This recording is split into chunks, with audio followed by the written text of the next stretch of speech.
call the joint school committee to order, and could I have each chair call their committee to order, please? Whately calls our meeting to order. All right. So we'll go in reverse order. Okay. Sunderland next. Are Luai and or Amanda online? Luai is online. Okay, so I'm done with the order at 6:05 p.m. Deerfield, chair. Call Deerfield to order at 6:05. Elaine, you're online. Yeah, Conway call meeting to order at 6:05 p.m. Thank you. And right, going backwards in Frontier. That's right. Frontier to order at 6:05. Excellent. So the first order of business is to reorganize and to select a chair of the Union 38. And as we, for those watching, those who haven't been a part of this process, the 38 chair runs the joint meetings that we have together.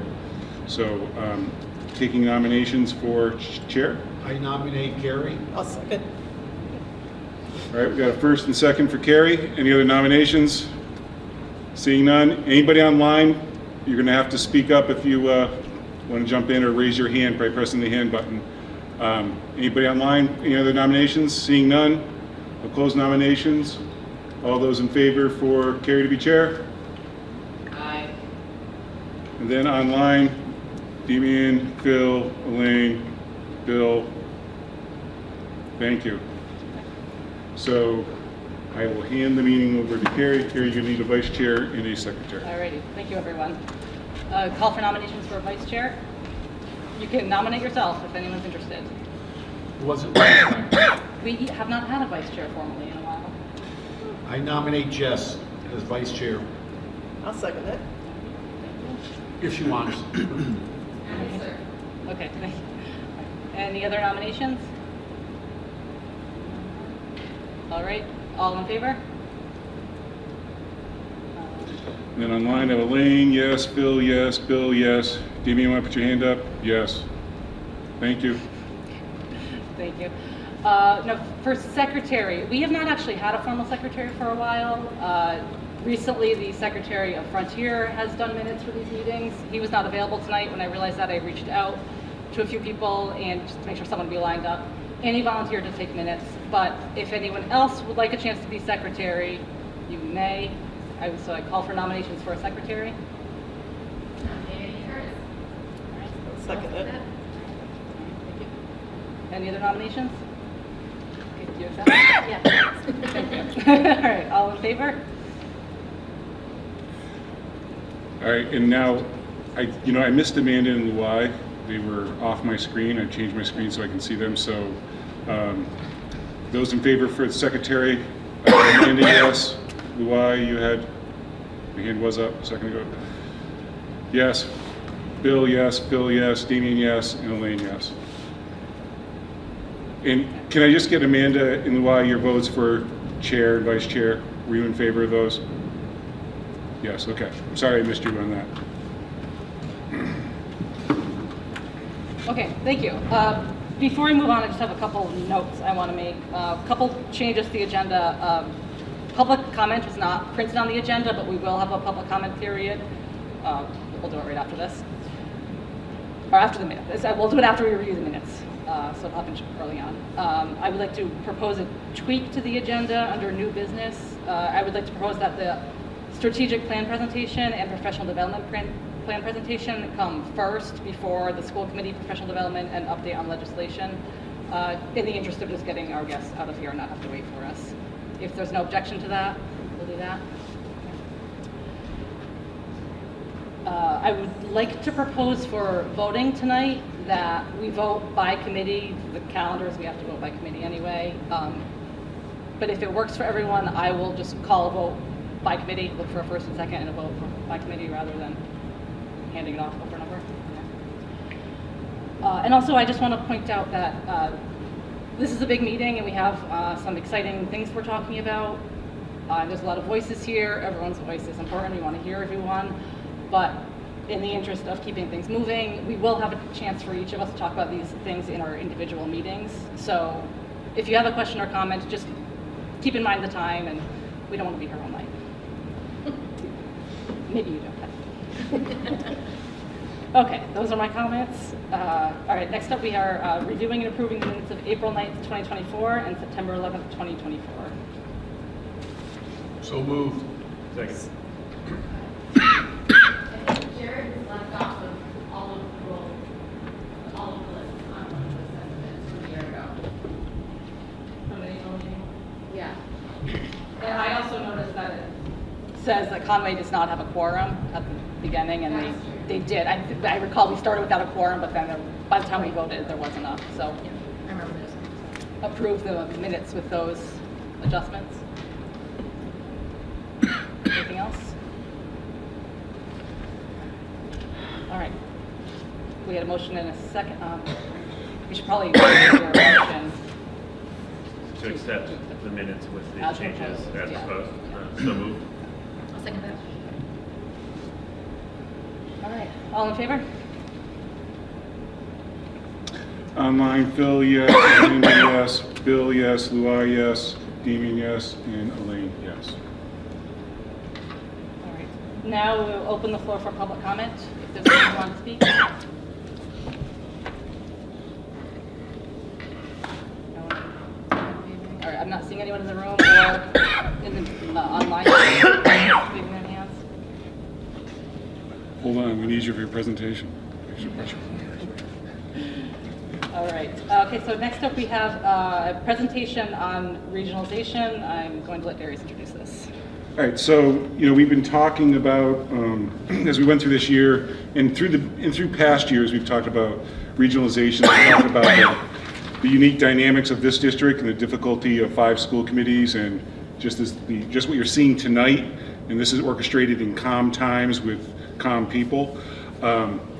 And so, our attorney, Russell Dupre, who's sitting next to me here, for those who haven't met him before, has done regional agreements in situations like ours, and I thought it would be great to have him come and explain what could be done. He'll give a presentation and then a lot of time for answering questions. We're not deciding tonight anything, so anybody's watching or has concerns about that, we are looking to get more information. We'll go into our May meetings, and as our smaller committees discuss if this is something we want to pursue.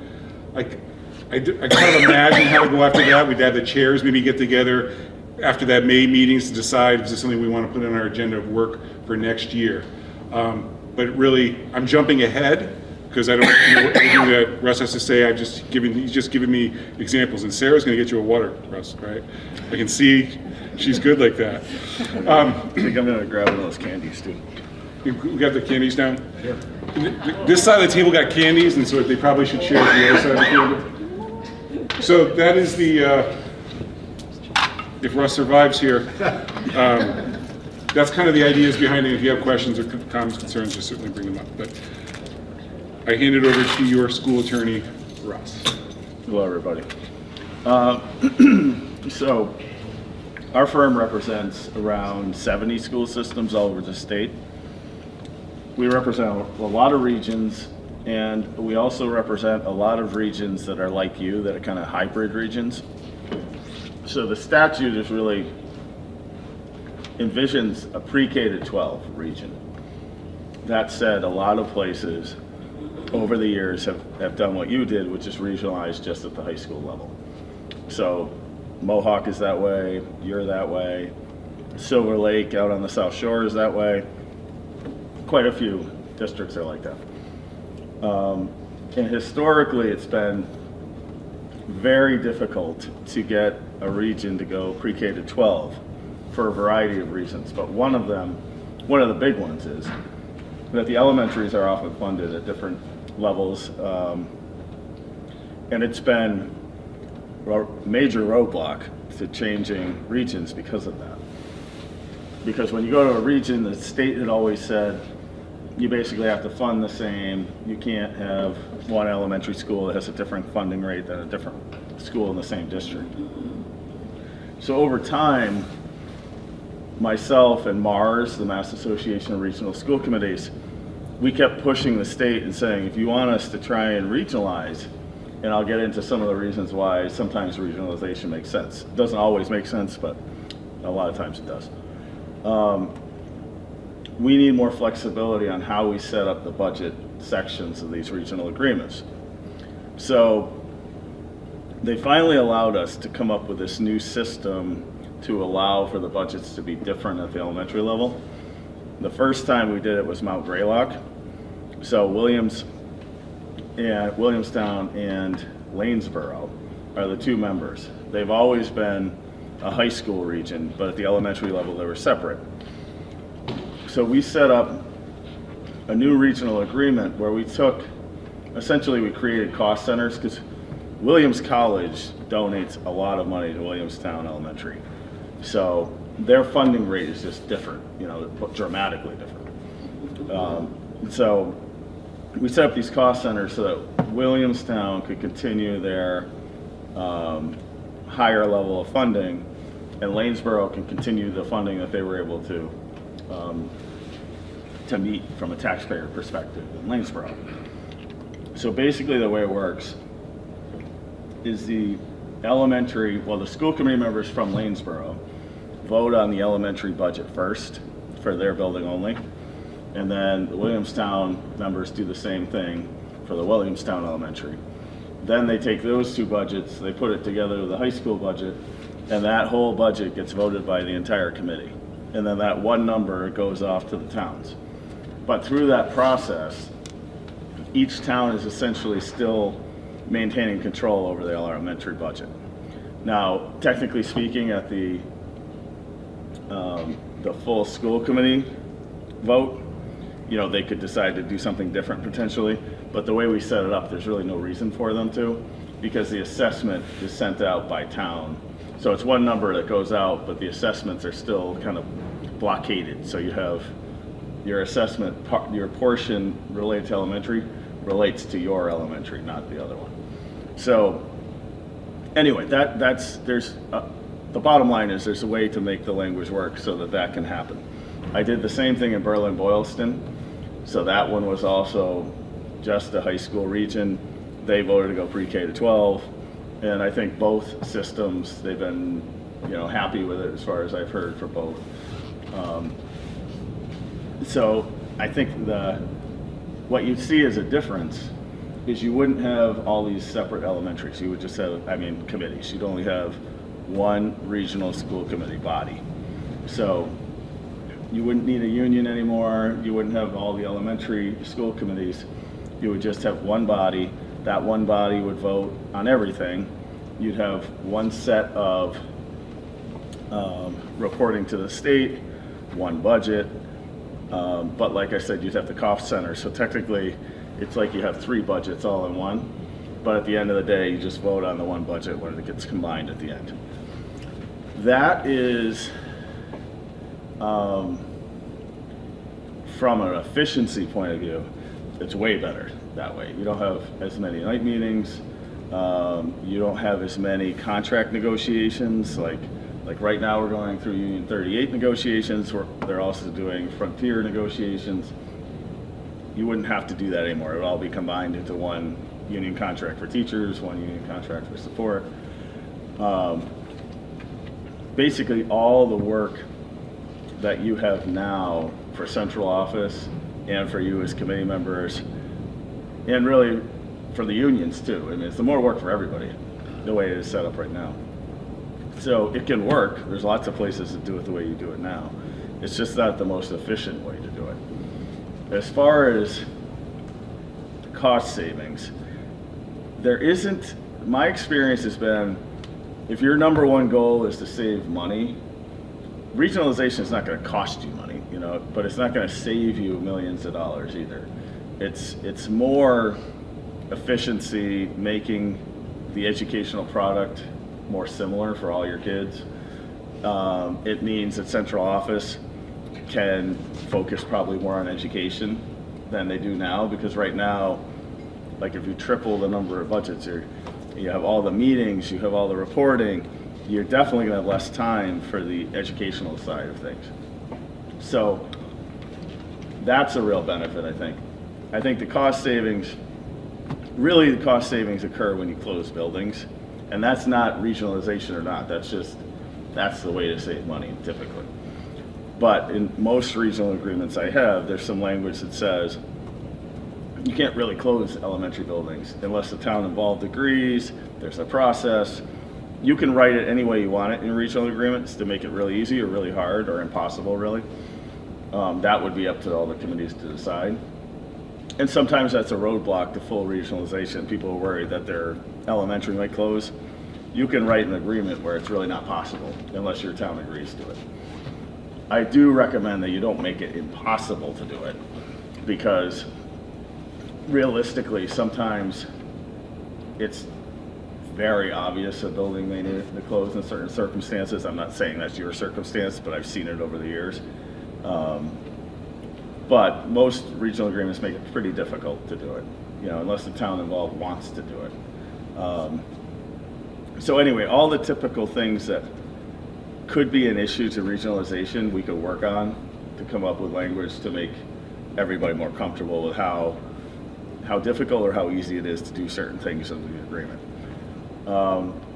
You would get regional transportation reimbursement at the elementary level, so that's where you kind of get a cost savings.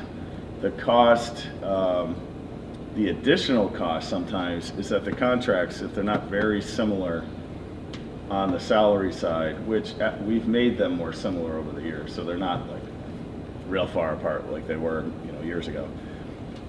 Health insurance might be different, so you have to look at that cost. So basically, if you went down this road where you think about changing the regional agreement, you would want to look at, you do a cost analysis to see what it costs, what it saves.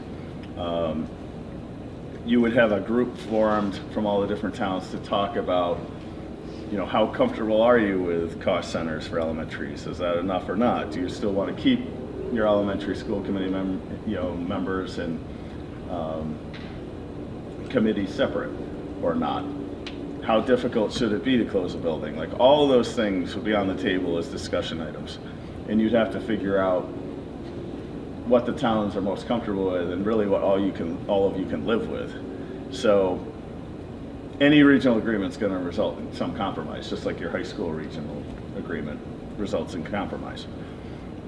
But I do think my experience has been, like Silver Lake's a good example. Their administration, central office administration, I think the only person that's still there from like 3 to 5 years ago is just the superintendent. Everybody else has left. And there's lots of reasons for that, but I will say in most regions that I work with, where they're set up this way, there's a lot of turnover, because if I'm a superintendent looking for a job and I can come here, but I have the elementary budgets and the regional budget I have to deal with, I got to submit all the state reports multiple times. I have to go to many more night meetings. That is not a very attractive job for most central office administrators.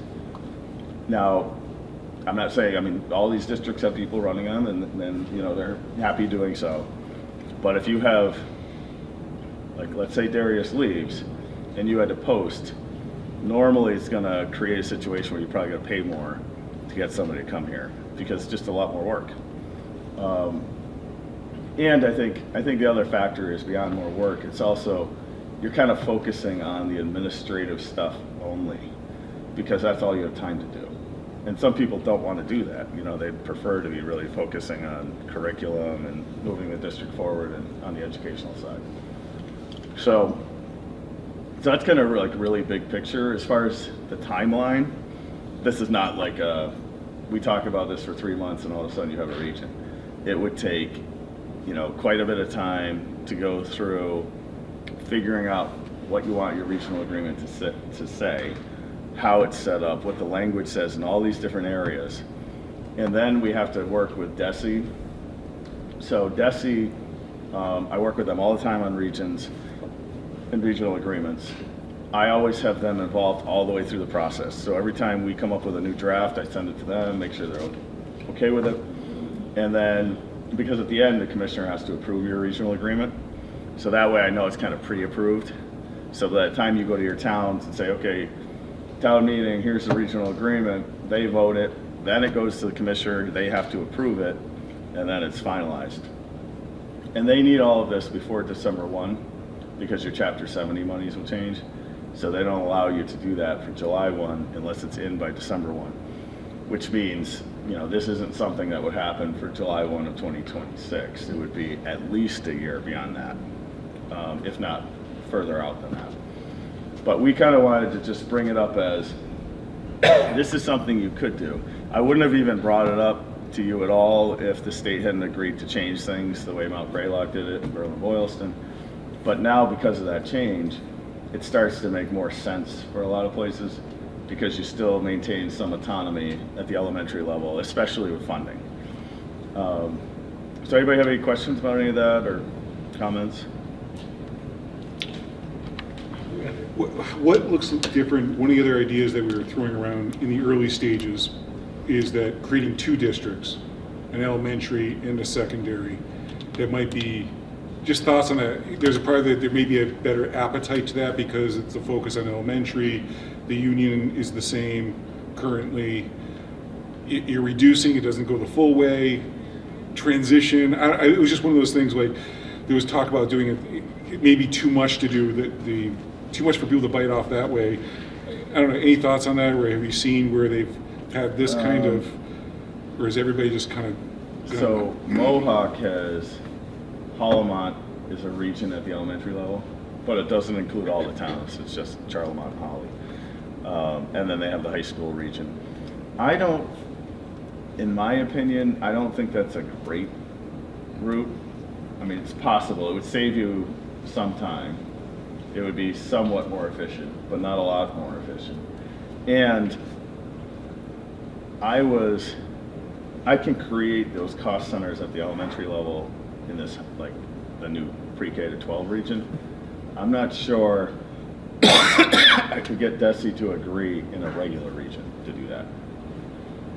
Because they're probably gonna tell me I should be setting up that as one budget for the elementaries.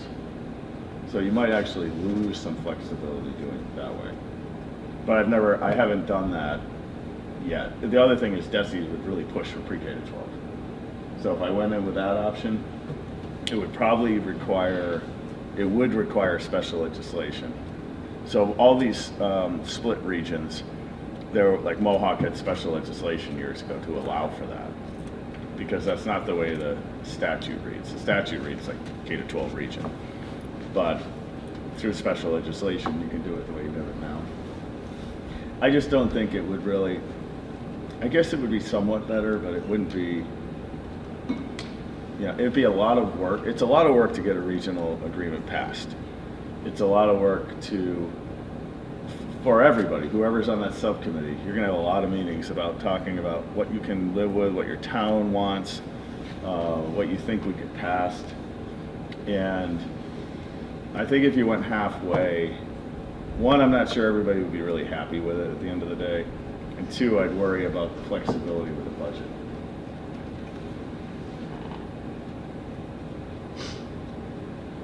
But this would end up going to annual town meeting voters, and we would need all 4 towns to approve it before it could be finalized. If one town didn't approve it, it couldn't go through. Is that right? Yeah, I would say so. I'd have to look at your regional agreement. So it would be an amendment to your regional agreement because it's such a major change where we're adding, I'd have to look to see. But I would say, practically speaking, yeah, it would have to be every town. I do have a couple places where they're talking about, like there's one town that doesn't want to do it. So some places are talking about, well, let's become a pre-K to 12 region with every town that's willing to do it, and that one town will remain just a member at the high school level. That's not great either. I mean, you're better off, and I would much prefer to get all the towns on board equally. I mean, like your elementary union contracts are all the same. That's not typical. Like most places in a region like this, you would have, like Mohawk is this way.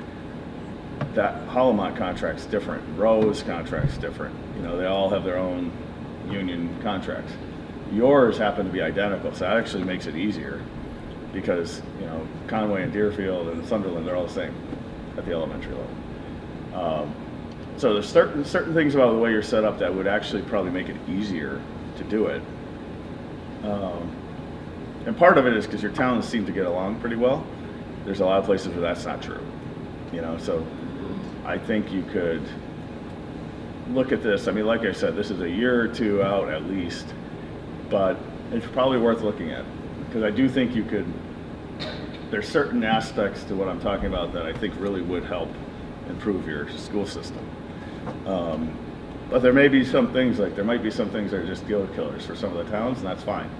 But I don't think it does any harm to look at it and see, does this make sense for you or not? Phil, I see you've had your hand up. You can go, Phil.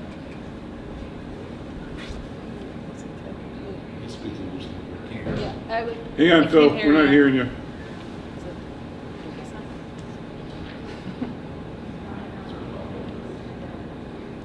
The owl was talking.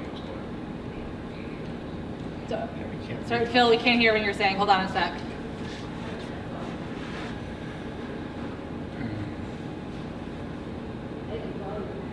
What's that?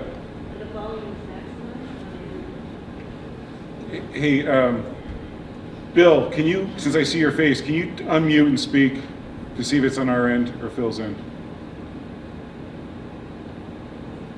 We can hear his voice coming very quietly from the speaker. Okay, Is there a volume knob on the speaker itself? yeah, there is. Is there? Yeah. Yeah. That's mute. I don't see the volume of the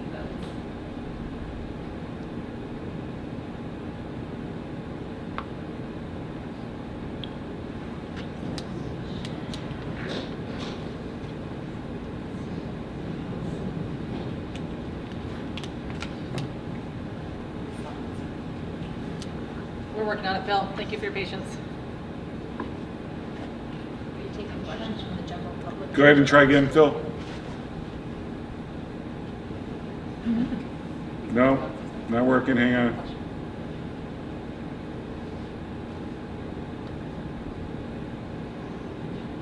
Again, Phil?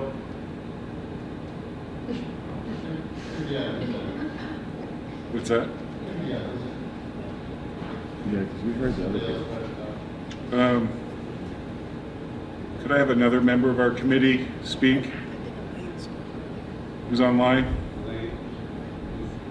Wayne was coming through. Elaine was having to play earlier. Yeah, Wayne was coming through. Shelley, are you listening? Are you there? Someone? Bill? Not very well. Very quietly. You're quiet, too, Shelley.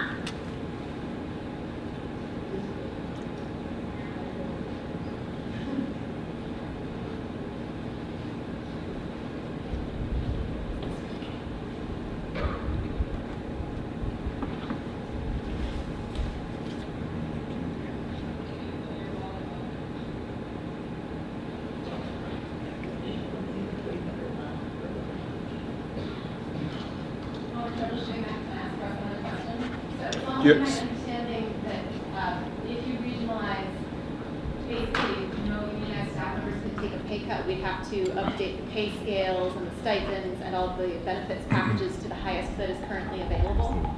Which, if we're not able to consolidate services, actually would cost us quite a bit of money, right?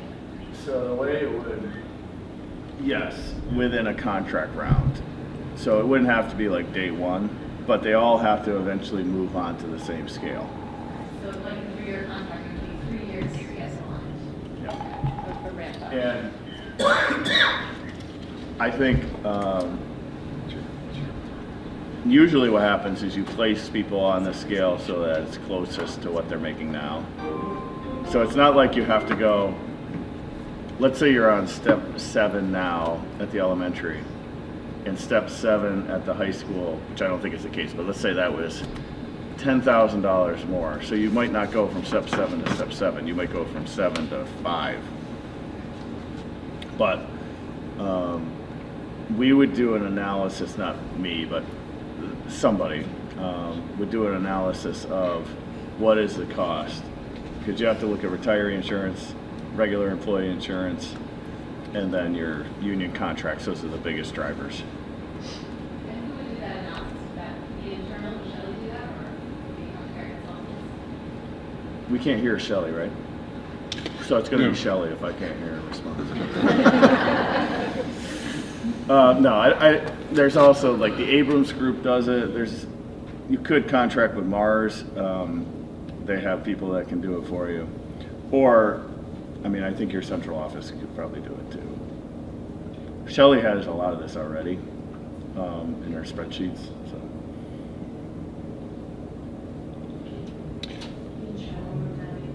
So they can hear each other fine offline. The people who are listening in can hear each other just fine. So it is on our end. Shelley, can you try speaking again? Can you hear me? Oh, yeah. Yeah. Yep. The volume is really bad in general. Like, there's sound, but it's hard to make out exactly what everybody is saying. I don't know if that's just where the owl is or if something's not working right. It's just really difficult to follow conversations. Probably hard to set up with somebody can phone. Let's see if we can hear Phil now. All right, Phil, are you ready? Yeah, he's here.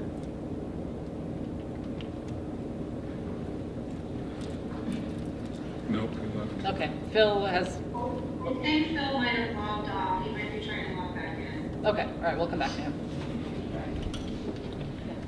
Just two questions. So, said that there would be no elementary school committees, it would be a change in this body, so I'm wondering like what would be the makeup of that? How would we look at that? And then the second question is, at the region, we always do have an eye towards what the elementary school budgets are, because so there is kind of a streamlining happening anyway, but can you explain a little further how the elementary school budgets would be created? It sounded like you said they go first and they're developed, but it's outside because we go with a 5-year rolling average. So what changes happen there? How does that streamline the process more? So, as far as the committee members, so one thing I didn't mention is, when this is happening, you would have an interim school committee too. And that interim committee, so you'd have all your regular committees, and then this interim committee that would be dealing with like the future region. Not hear anything online anymore. You know what? They're red, so they've been muted. We are muted. These were muted.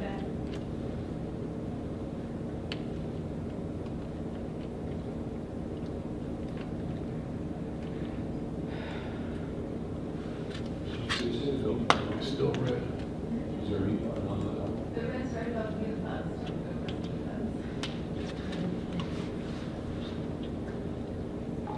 Yeah, you're good. Oh, there you go. Oh, you're back on now. Okay. Thank you. So what I was saying is that, so there'd be this interim school committee, which usually is made up of some of the high school committee, some of the members from each of the elementaries. We put them all together on an interim committee, and that body is charged with creating the budget for the future year when you actually become one region. Because in the meantime, you still have to run the underlying schools. So that would be in the in-between process, and we'd have to talk about through the process who would be on it. But it's usually the current members, but not all of them. You know, it's like a couple from each committee. And then what you do is figure out for the future region, how many members would you want on it, and how do you set it up? There's different ways to set it up. I mean, you can have it the same way you do it now as far as voting and everything, but you figure out how many committee members you need.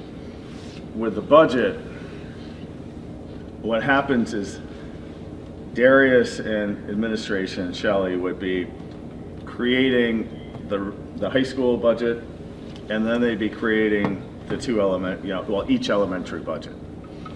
That would go to the school committee, but like I said, each elementary one would only go to their members from that town. The school committee members from that town. So they basically have a subcommittee and they would talk about theirs. And, Sunderland would talk about theirs and Deerfield would talk about theirs. And so, yeah, which is really just their elementary budget. Once that's been decided as this is what we would propose for our elementary, that would go to the full committee. And the full committee, who would already have seen the high school budget, would see each one, you put it together. Your assessments would just be the regular assessment, you know, it's this 5-year rolling average, it gets assessed based on pupil population. All that would stay essentially the same. And then it gets assessed out to the towns, but because you controlled your own budget at the elementary subcommittee level, essentially, that budget should be, and there wouldn't be any reason not to do it for the other towns, it should be what you wanted in the first place. So you could keep one high and one might be a little lower. And that's the way it's been working in the other 2 districts I mentioned. Just to clarify. It's complicated, but once you see the language, it makes a lot more sense. It's kind of hard to explain it without reading the language to you.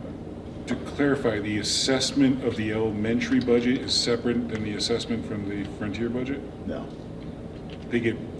so Everything what- gets put into one number. So you're going to send one number to the towns, which will be the regional budget. But within that will be those cost centers that were already decided at the committee level. So they would only get one assessment. It wouldn't be elementary and high school. It'd be one number. So let's say one elementary school went very high, had a lot of needs that year, 10% increase. Other elementary schools at 2%. Are the other towns paying the difference of that cost? No. The way we set it up is when it gets assessed, those cost centers still stay. So there's a multi-factor process to figure out the assessment.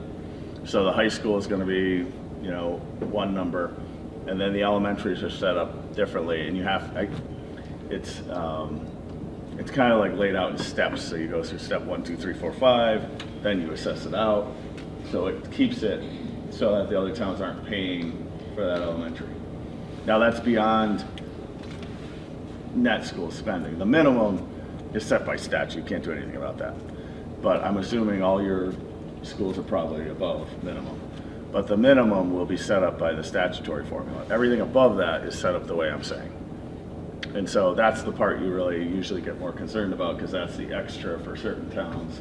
It might be 10% higher than some other school. So you'll see it.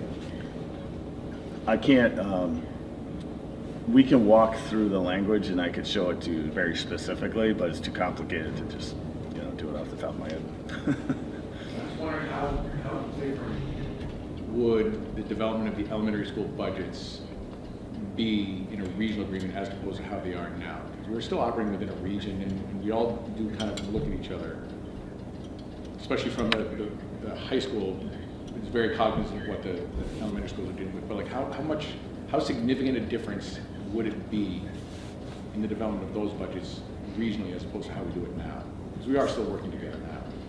Yeah, I don't think it would be, I think the biggest difference is that you wouldn't have your own school committee making the decision totally on their own.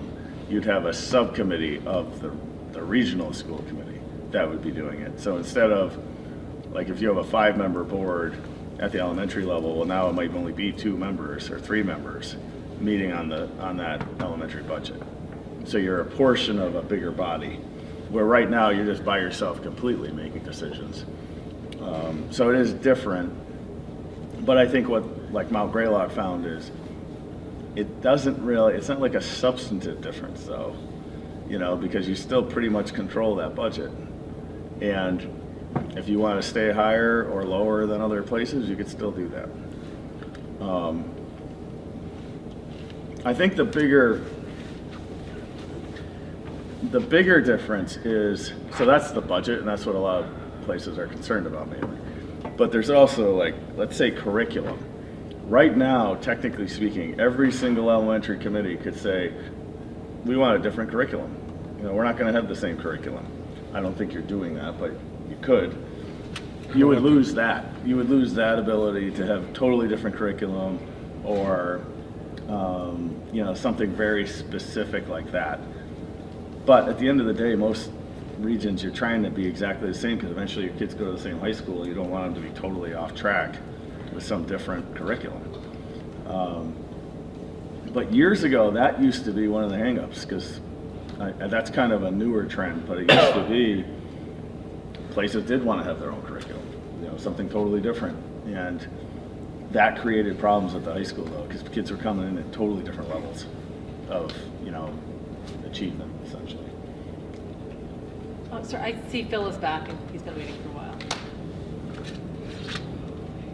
Oh gosh, I still can't hear Phil, you. go ahead. I can't hear. Sorry, Phil, we can't hear you. Pause a sec, please. Can you type in the chat?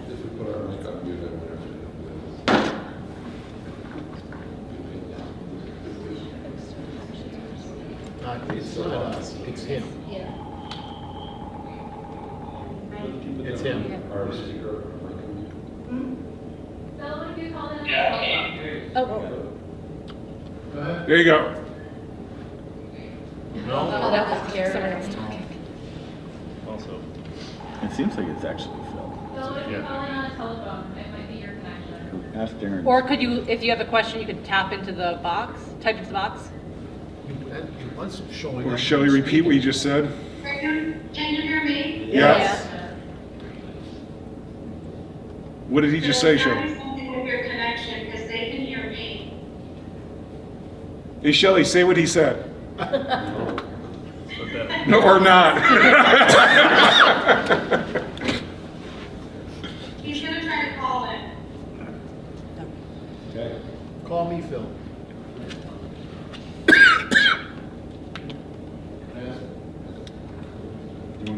Sure, I'll jump in while we're waiting for Phil. So there's the operating budget, like for the salaries and, like office supplies, all that stuff. There's also capital expenditures, like, let's say a school needs to redo their playground or a new roof or other higher cost maintenance things. How does that get sorted out when it's across 4 buildings? That would be separate too. And that's usually completely separate. I have a couple regions, or maybe a few, where they actually split everything, even capital projects, even though they don't own the buildings. Because you'll probably be set up where you would just lease the buildings. But, the vast majority of regions, if you're leasing a building from the underlying town, that town pays 100% of the capital cost for that building. The exception to that would be is if you had an elementary where some kids were coming from another town, so you had like 70% from your town, but 30% came from some other town in the district, they might owe 30% of the capital project. But normally, if you got 100% of your kids are going to that elementary school, you pay for the capital cost. And that would be in the regional agreement specifically that way. I see a phone number just joined. Phil, is that you? The phone is muted. I'm trying to I get him to call me. but- Okay. Is that not him who just joined? Okay, yeah. Another filibuster, pun intended. If we do regionalize, does that change school choice funding? Hold on, I got you on speed here, hold on. Can you speak up? Yes. Go ahead, go ahead. Yep. Okay, so I guess a couple of questions for Russ. Because we've been looking into this for 15 years or so. I was on a subcommittee when Regina was superintendent, and then I think Marty inherited that subcommittee. And the big obstacles at the time to regionalization then was the difference in health insurance co-pays amongst the towns, and then versus what Frontier does. And they've gotten closer, but we're still not on things at the same numbers. So what's the effect of 4 towns with 4 different health insurance co-pays, and then a fifth different with the Frontier employees all being at a different rate as well? Yeah, so everybody would go to the Frontier split. And now that could be negotiated, obviously, so with the unions, but whatever your current split is, that's what they would go to. So sometimes when you go through the analysis, you might find that making the change on insurance and making the change on the union contract minus, or deducting out the savings you get for Chapter 70 funding or transportation funding. So that difference, if it's not sufficient, I mean, if it's going to cost you millions of dollars to regionalize, then you might not be able to do it. It's not just the school employees though, because right now, 4 towns' school employees are town employees. So if we're doing that for the school employees, we have to do that for all the other town employees as well. No. If the school employees would no longer be town employees, they would become regional district employees, and the towns could maintain their current splits. So the towns would not change their splits. It would only be the elementary teachers, paraprofessionals, those employees would go to the Frontier rate. The towns could keep their rates the same, whatever they have now, for everybody else, like police, fire. Okay, but the cost the initial upfront cost to make that happen, you think would be realized through Chapter 70 increases as opposed to big assessment increases to the member towns? No, I don't know what the answer would be to that. I think what you have to do is a financial analysis to see how much is this going to cost? Is it a break even? Or because of insurance and the wages, is that so much money that the transportation reimbursement at the elementary level doesn't cover it? Most places, it's close to a wash, but I don't know here. When we did those types of analysis in the past, and granted this was 14 years ago or so, the answer was it would cost millions of dollars. Yeah. And so that's where it kind of always would get bogged down. And then the other part of it is, and we did skate over this a little bit, you recommended, make it possible to close a school. And that's a big elephant in the room in this sort of thing. Because you'd be asking the towns to vote on the possibility of their school being closed by the votes of their neighboring towns.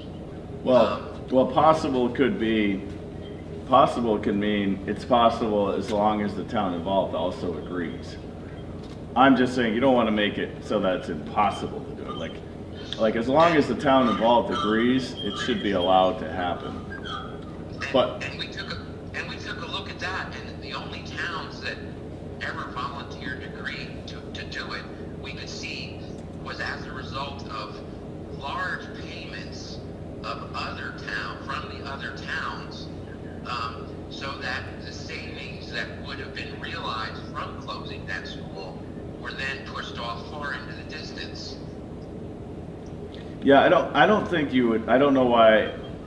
I don't think you'd change the regional agreement to make it easier to close buildings. If anything, it'd probably be made to be harder. Yeah, I know. We looked at it. The original operating agreement says all 4 towns have to vote. Jessica was correct about this. That all 4 towns have to vote on amendments to the operating agreement. It has to be unanimous.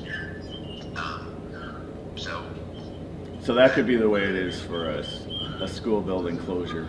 I mean, I don't think you're doing this to be able to close buildings. You'd be doing it for all the other reasons I stated, basically. Right. But, the demographics, the population, 10, 15, 20 years from now is what we're really looking at, not sort of the present. But, we need a whole lot more information, I guess is what I'm saying. This is not like right to be voted on. It's Oh, yeah. It's No. still just a theory.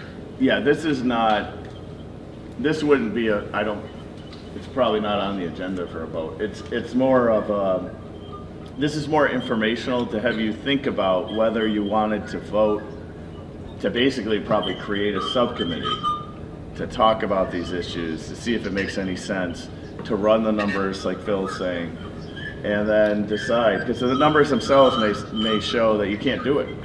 You know, that's possible.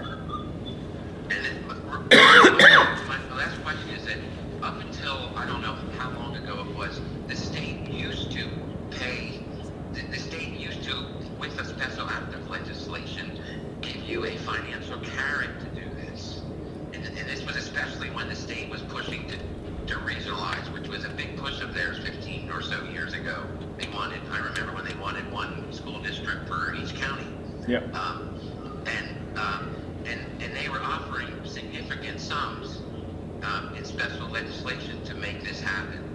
And when we tried to put feelers out to see whether that could be available to sort of put us at zero so that we could start at zero rather than having to pay to equalize health insurances and whatnot. And I don't know when the last time the state did pay a community to do this, but is that, if they like it so much, will they pay? So there's been regionalization grants to help you study whether to make a change recently. But I don't know if they're in place right now or not. But they have not been giving any real direct financial incentive other than grants to study it. I will say though, I tried to combine Berkshire Hills and Southern Berkshire, and there was going to be one high school that was going to be brand new, and the state was going to help fund it through MSBA monies. And I have seen them give incentives through that process. So like Southwick Tolland Granville, we added Granville to Southwick Tolland, the region, pre-K to 12. And when that happened, MSBA agreed to do renovation projects for basically all their buildings all at once, which never happens. So that was an incentive to get them to do it. So sometimes you see things like that, but unless you have building projects that you're looking to do right away or something like that, I don't think the state's going to give you anything directly, other than maybe a grant to study it. You all set there, buddy? Yeah, thanks. Okay, take care. Good question. Like, I don't even remember what your question was now. School choice funding. So one, in between schools within the region, or towns within the region versus the funds that come from outside of our region. Do they become pooled? They still go to the specific elementary school? Was the question I would have for you. Yeah, so within, like in between your towns, if there's school choice between the elementaries, that would change. Because now you'd all be part of one district, so that would go away. It would basically net out between all the towns. School choice as far as earmarked to each elementary, I can't remember how we handled that. We'd have to put in language about how to deal with it. My guess is the state's going to say that needs to be pooled, but I'd have to talk to them about it to see. That's the type of thing, though, when we do the financial analysis, you'd have to look at that and see what effect does it have at the elementary level. Probably maybe more question for Darius, but from a curriculum perspective, right? We're pretty cohesive, like on the main topics. But are there anything special ed or anything like that that would have an impact by being regionalized that you can think of from school to school? So this is where it's like where kind of Russ started by saying we don't act like we're set up, and it has to do with the people. Some of the people have been here forever, and I'm going to say many of the committee members have been here before you because they set a standard that said we will act together, and it goes back to working with all the years of. Hey, gentlemen, you guys are guests in this building, and you should not be just going wherever you want, all right? Go back to the gym where you're supposed to be, okay? So you're visiting a team. So, sorry, but I could hear them in the elevator goofing off. So, anyway, going back to my vice principal self. So So we have acted as one district. At any time, the good graces of a committee could change that. We are going to present tonight a professional development plan. And through the last few years, and the professional development plan, is the driver, is the engine of how we change and we bring change into our district.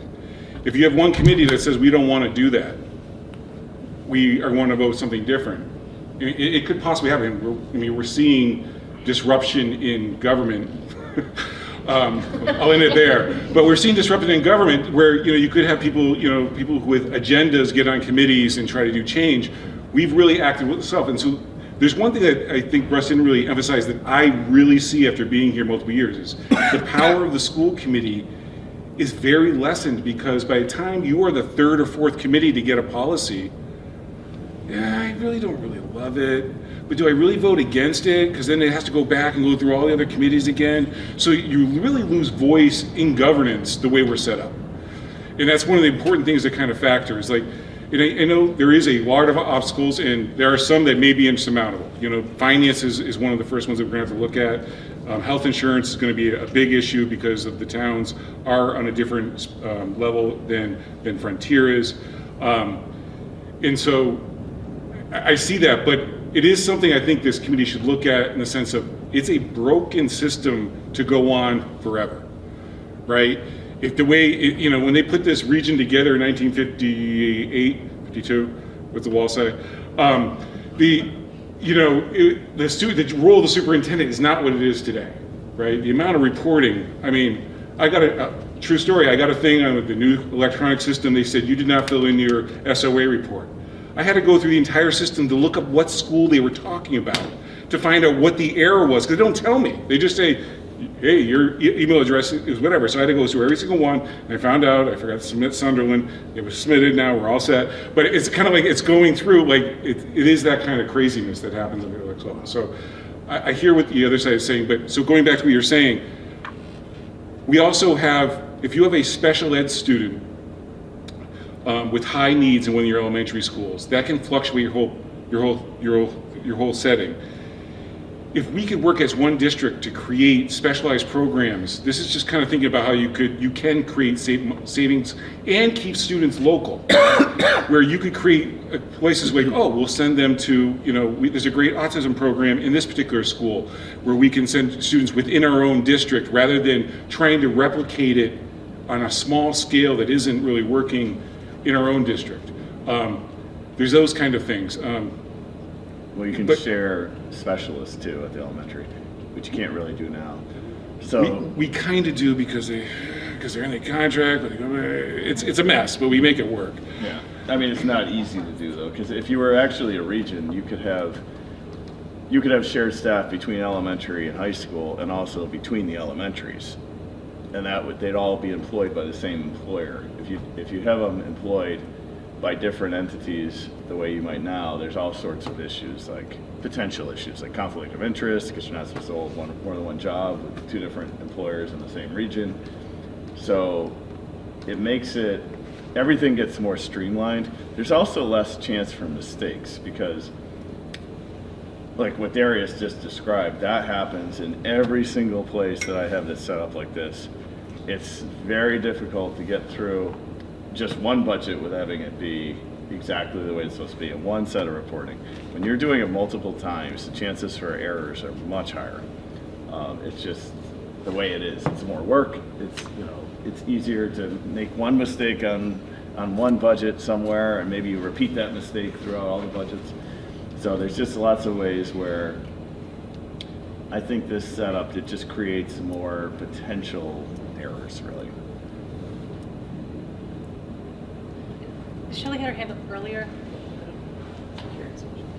Yeah, Shelley, if you're still wanting to speak, I think you're in line. Thank you. I just wanted to ask Russ in his experience, if we were to hire an outside firm to help with the study, even just to give us more guidance, what the rough cost of that is. I'm not sure what Mars is charging right now. It would be hard for me to, I really don't know.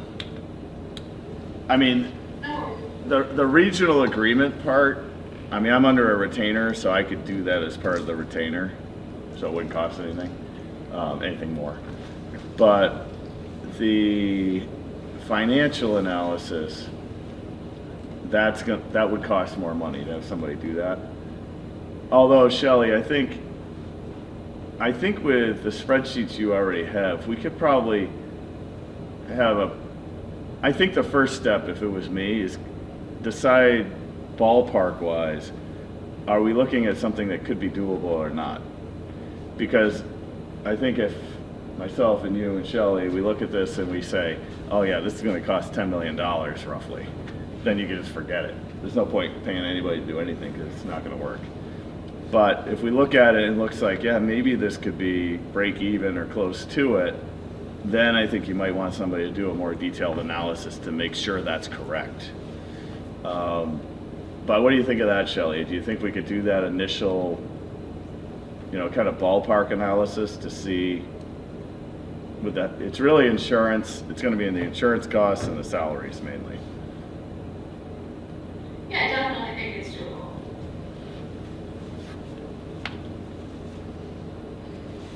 All right, I have questions over there. Joe? So, we're coming up with a strategic plan, we're going over professional development. I mean, if this fits with our strategic plan, we give a better experience to all of our students, then it needs to be on the table, and we need to look at it seriously. I know there's all sorts of complications with towns and finances, I know that, but if this gives a better experience for the community and the students in the community, then it's really important. And it needs to be looked at in deeper breadth. That's the biggest question, bigger statement. The smaller statement is someone like Megan Carr or Bannister, isn't she, who pays her? Is she, because she's regional, she's going to all the different schools. We have some specialists that cross all the towns. We pay per, how many days there are in each building is the percentage of which your school pays. So if you, one day it's 2.2 that school, 0.4 other school, and then we put those points together to get a whole. Yeah, you can make it legal by doing a shared cost agreement. So that person would be essentially assigned as an employee of one of the towns, and everybody else would share the cost of that employee. But it's strange because the person might be working in all those places about equally, and only one principal can really evaluate the person. So it's not ideal, but that's the way to set it up to make it work if you're not a region. It's a lot easier if you are a region, because then everybody can give input. Jessica? So region, when you did something like this, does that diminish our administrative costs with the higher administrators? Would we still have 5 principals? Yeah, assuming you want to keep all the buildings as they are, it wouldn't change. It really wouldn't change the staffing necessarily. I think what it would probably do is just make it more flexible staffing, being able to use them more efficiently. Sometimes that does save some money though, because like some places, sometimes you have elementaries where like you need music or something. And you can't find a music teacher that only wants to work 0.2, so you end up paying the person 0.5 just to get them in the door, but really you only needed 0.2. In a situation like that, you could save money because that other 0.3 could be in one of the other buildings. But I have no idea how you're staffing. Well, understand that if you have a 0.2 in your building and then it's a 0.4 in this building, they get a check from that town, they get a check from that town. So, if they get a check from each of the town that they're in, and then how do you break up health insurance? We haven't gone into that. And it's even more challenging when they work at Frontier and one of the elementary schools, because the salary schedules are not the same.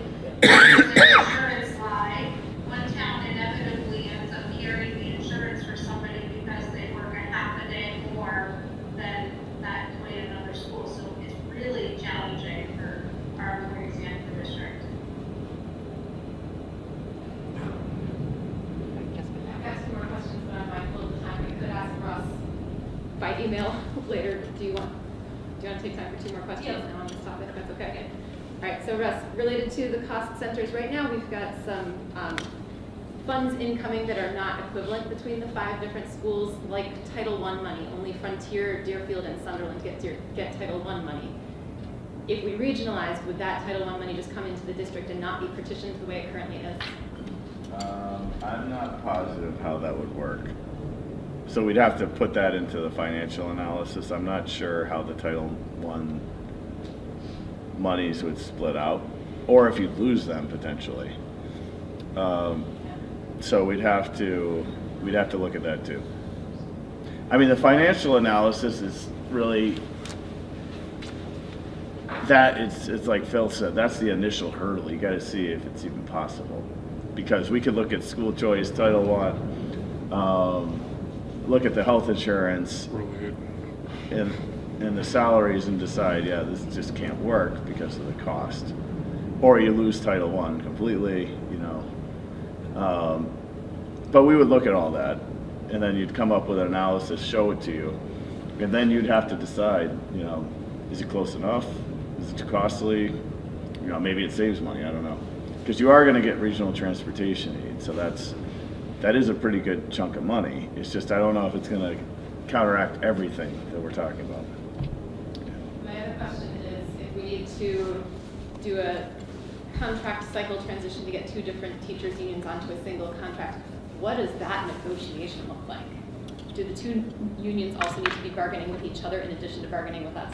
Yeah, it's not actually, I haven't had that much trouble doing that. Mount Greylock and Berlin-Boylston both.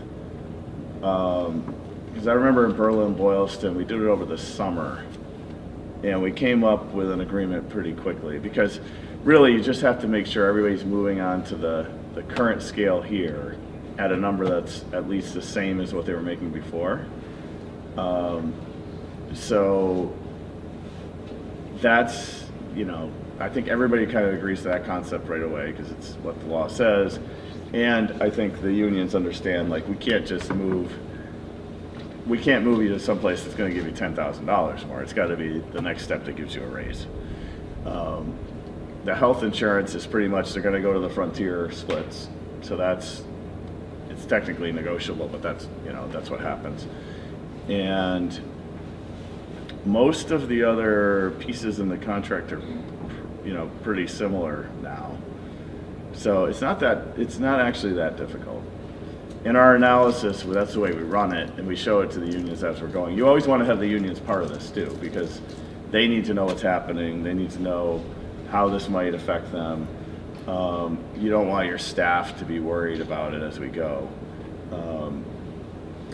And really, for them, other than becoming one union and, you know, getting the benefits of Frontier, basically, it really probably is a net benefit for them ultimately. Almost, you know, other than maybe, I don't know, with the insurance splits. Laura had her hand up earlier. Do you still have a question? Okay, all right. The school committee decided to explore this. Strikes me it would take a year for analysis, a year for negotiation. So we'd be looking at 2 years before anything would ever happen, or 2 to 3 years. So this is not a quick thing. It would be some time. Yeah, it would take. Because even once you're done with the whole process, then you got to go out to all the towns and explain it. You don't want to just go to town meeting and say, hey, new region, what do you think? I mean, you don't want to have, you know, a bunch of get-togethers in all the various towns saying, hey, here's an informational session, this is what we're thinking, this is why. You get pamphlets on it. So yeah, it definitely would take probably a couple years at least. But it can, you know, contrary to the way it used to be, it can be done. You know, I haven't been able to get regions together in a long time. And I'm not like, I don't push something one way or the other, because some communities it may work for you and other communities it might not. But the difference I found now is it can actually happen. Because if you could keep the budgets basically stable, people consider it. Before it was a non-starter, it would never happen. Julie, did you still have a question? That mostly been answered, thanks. Okay.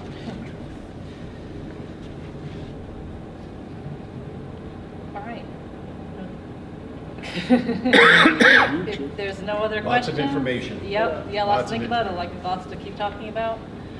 Thank you, Russ. Thanks, Russ. Yeah, thank you. All right, good night, everybody. Thank you. Thank you. You know, I'll send the candy around. Get this energy up for my administrators.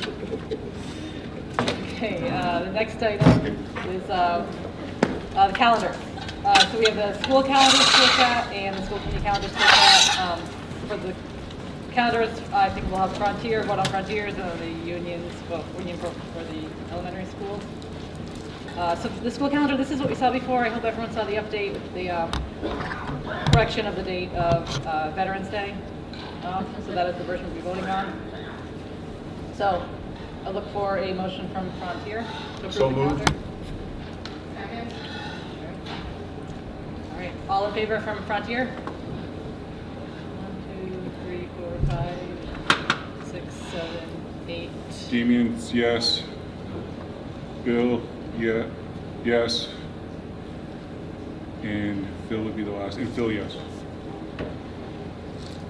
Okay. Frontier is They're doing it by voted out. committee, folks at home. Okay, and then for the elementary schools, we'll go in alphabetical order. Look for a motion from Conway to approve the Union 38 school district calendar. I'll make a motion to approve the calendar. Thank you. All in favor from Conway? 2, 3, Wayne and Phil. 4. Okay, 5-0 from Conway. Deerfield, is there a motion? I'll make a motion to approve.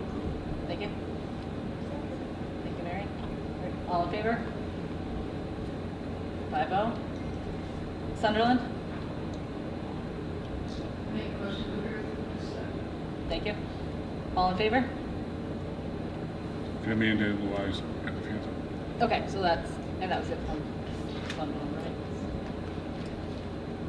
Yep. Oh, because Megan's not there. Yep. So 4-0 from Sunderland. And Whately, is there a motion? Second? Thank you.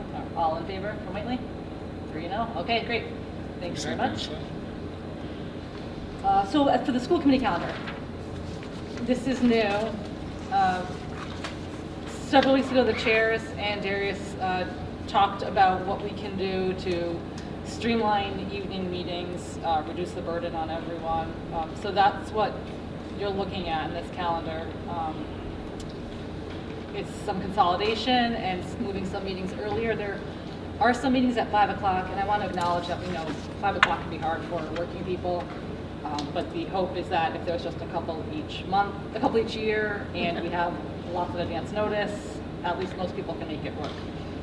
So basically, it's September is standard meetings. October is a couple of paired meetings, so that's 2 elementary school committees meeting together. The agendas are similar, so we'd open a meeting together, go over the similar items just once rather than having to do it twice. And then if one committee does have something on their agenda that is unique, they could let the other committee close their meeting and then continue on with their own discussion. In November, we'd have, Frontier would have a meeting, and then the Union 38 would have a joint meeting. December, there's no standard meetings. There is a chairs meeting on the calendar. Per our superintendency agreement, chairs are required to meet once per year, so that's then. January, February, budget season, everyone has their standard committee meetings. In March, we'd have our own committee meetings with the public hearing, and then do the vote as one. The elementary school has one joint meeting. Those meetings are really quick. They take 5 minutes. We could just start them all together, have one committee vote and adjourn, one next committee vote, adjourn, be done in 20 minutes. April will be a joint meeting like this. May, another set of paired meetings. And then June, those are typically light months. Last year, at least a few of the committees ended up canceling the June meetings. So if there was something to be on the agenda, it could be added on at a later point. Questions or thoughts on this proposed calendar? Are we gonna vote individually again on this? Or is there gonna be one? We could all vote as one, yeah. I'll make a motion to accept the meeting nights. Second. All right. If there's no further conversation, all in favor? And then at home, we have Bill, yes, Damian, yes, Elaine, yes, Luai, yes, Phil, yes, and Amanda, yes. All right, passes unanimously. Thank you. Okay, next up, we're reviewing the policy JAG, access to education and student privacy and immigration enforcement. This is a revised policy from the one our committees reviewed earlier. Yep, so basically, the Frontier meeting, I think a lot of the elementary schools had a meeting following this and have seen this, but this is the first time Frontier's brought it back to talk about. But after leaving that last meeting, I did talk and meet with Chief Pacherik of Deerfield, and he had no problem with the meeting placed for processing of immigration law enforcement requests by the superintendent occur at the Deerfield Police Station, which is just down the road, and is staffed when schools in session, so it works out even better. So, and even if they were working in a different town, they'd be coming to the central office to process, we could do it there. So, so it was kind of, I think, a good solution to where we were with this policy last time. So we're just looking to approve that and move that forward. Is it the first reading for Frontier? Or are we going to vote on? You know, it's an edit to a previous one. I think you're okay to vote. Okay. I'll make a motion to accept this. Second. Okay, so Are we doing it individually? that's what I was gonna say. This is a policy, so you do have to do individually. So So do you want a motion in a second for each? Yeah. Yeah, all right. Okay, before we move on to voting, any questions or comments on it? Okay, so I'll go through the committees and look for a motion in a second and a vote by committee. So I'll start with Frontier. Is there a motion? I'll make a motion. Second? And just. Okay. All right. All in favor from Frontier? 6, 7. And I have Phil, yes, Bill, yes, and Damian, yes. Did we list them? I only had 7. Is that right? Chris is not here, right? Chris, we're missing Phil. Phil's not. Yeah, no, Phil's here. I don't know. Did I miscount? Maybe I You miscounted. miscounted. Okay, that's good. We'll call it unanimous for Frontier. Okay, Conway, would someone like to make a motion? I'll make a motion to accept the policy. Second? All right, all in favor, Conway? 1, 2, 3, Yes. and Elaine is yes. All right. We have Elaine and Phil, yes. Bill, yeah, okay. 5-0 from Conway. For Deerfield, would someone like to make a motion? I'll make a motion to accept the policy. Second.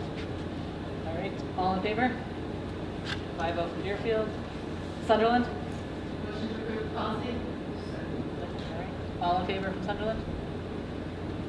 And Amanda and Luai with yes on mine. Okay, 4-0 from Sunderland. Whately, is there a motion? So moved.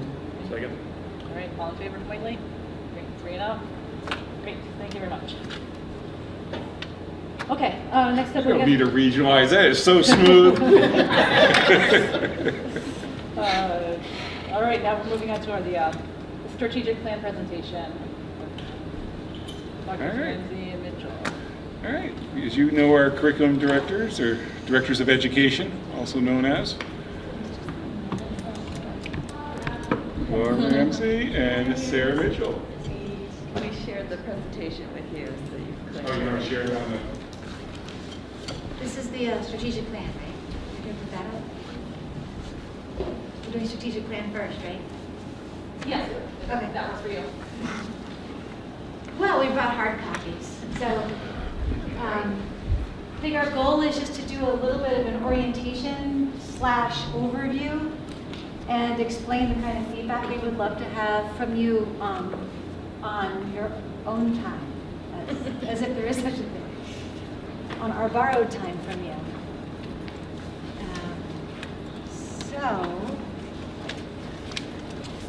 Okay, thanks. So we do strategic first. It's almost exactly like what we put in the packet that's digitally linked. But just for the sake of saving paper, we have, here you go, there's 2 more. Plus everybody wants to stand up and stretch, right? You should feel free to stand up while we're presenting this if you need to move and. Just don't play in the elevator. amazing how it all comes back. Yeah. Everybody's Yeah. So this is a draft of a project that we have been working on since July, a little at a time, systematically. And to conserve papers, I consolidated a couple of things, so it doesn't exactly match what the online version was. I moved the vision up to the front. It explains what we're trying to do with this strategic plan. And I've bumped the table of contents to the front page too, so you can see what there is to look forward to. But basically, it's time for us to renew our strategic plan, which is a way of setting a direction for the district that points our compass towards educational excellence in the ways that we need it to make sense now, student success in the ways that we will recognize it in 2025 to 2030. It should reflect the local interests. It should reflect the days and times. It should reflect the fact that AI is coming into the school. It should reflect, you know, if we decide to go in the direction of regionalization, that should be in the plan. And positive school culture is a part of this plan as well. And we developed this draft collaboratively. So we have a leadership team, and we together formed a survey which went out to all of the stakeholders, all staff, all community members. And when we got the survey back, we even had some grandparents say that they were filling it out too, which was exciting. And through this survey, we collected lots of data, particularly about what would be the most important things to focus on in different forms of education, different parts of extracurriculars, different parts of support for teachers. And we added something that was not in the last strategic plan, which is a portrait of a graduate. And that's a way of personalizing what these goals are for and about, and kind of landing all of our efforts around a vision of a student that could be any one of our children.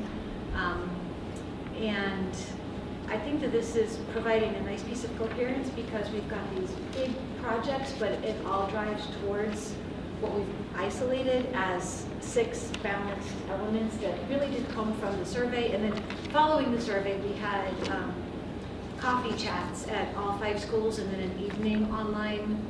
Anyone could join if they wanted to give feedback. So for these in-person conversations, I have to be honest, they weren't very well attended, but it was an opportunity to pull people in, and the questions that we had were anchored in the survey data. So we knew kind of where to ask more and what to invite, and then there was open-ended parts too. And the contents, ultimately, the design process is on page, I think like 4, 5, and 6. Oh yeah, the design process is outlined on page 3. So you can see where we are. We are in between February 15th and April 15th. Again, honestly, before tonight, it said February 15th to April 1st, but I just changed the date for the draft to make it April 15th, so we're now on time. The school That's an administrative secret. The school committee, we're going to ask you after this orientation to conduct a SWOT analysis where you give us feedback on the strengths and weaknesses in this document and what we seem to be laying out as an opportunity for our district, how you see this leading our growth in the next 5 years, and also, is there anything that could backfire about this plan? Anything that won't be getting attention if we do it this way or that way? We're also going to be asking the school councils to do a SWOT analysis and the student leadership team at Frontier to do a SWOT analysis so that we can finalize it. It says that we would be ideally asking for approval in June, but this will definitely be the fall before we get this, before we're asking for approval. So if you flip through to the portrait of a graduate, we had more than 6 items, but we found ways to consolidate and blend different aspects of what the emerging priorities were for our community. And the way that we listed them in this document is, you can see on page 5, think critically, and then a description of what that means. And then there's a so that for each one of these, so that it's understood not just what it means, but what the intent is behind it, so that students can make informed decisions and solve problems creatively. And then there's a few examples of ways that that would look. Because we do really want this to be a meaningful document, one that isn't perfunctory and it's not performative, but it helps us achieve coherence and integrity with other work that we do. For example, right now the Science Committee is working on a K-12 science curriculum review, and we can see that when we read about best practices in science instruction, thinking critically is actually part of it, and it's nice to have that coherence between our science curriculum vision and our portrait of a student graduating. Also, communicating effectively is important in science. Collaborating is important in science, respecting different opinions, taking responsibility, and engaging with the world. All of these attributes that are sort of generalized in this portrait actually land in our curriculum review of science and what we're saying we're trying to go for with science teaching and learning. And then towards the end, we have what we're calling, this is really where the meat is, the enduring objectives and the current strategies. So in the past, our strategic plans have had these same objectives, which is to ensure rigorous, accessible, and inclusive educational experiences for all students. That's curriculum. Or, let's see, objective 2, coherence and system equity, ensuring internal consistency and equity for students in the program development and implementation. We've added a category this year of family and community engagement. It used to be 4 things, but based on our work, we've added 5. And then many of the things that came from the surveys and from meeting with families have been embedded into pre-existing categories. So curriculum's always been there, program delivery's always been there, assessment's always been there. And some of the strategies are enduring, but some of them are new based on the conversations that we've had. So 2 more little things to show you before we talk about the SWOT survey. One is, it's just fun to be getting towards the end of something that started last July. So we've already started mocking up the ways that this could look. We are imagining a beautiful document, really because it just feels good to package something that you've worked hard on. It's like the publishing, finishing stage. But we have different ideas about how to show a portrait of a graduate in a consolidated way, maybe using the river to connect our not yet regionalized school district, but we are all in the valley, so we can celebrate that with the rivers. And when you're looking at the document and trying to make sense of it, kind of gets long in the meaty section. So I wanted to hang up a poster because I'm an elementary school teacher at heart. And yep.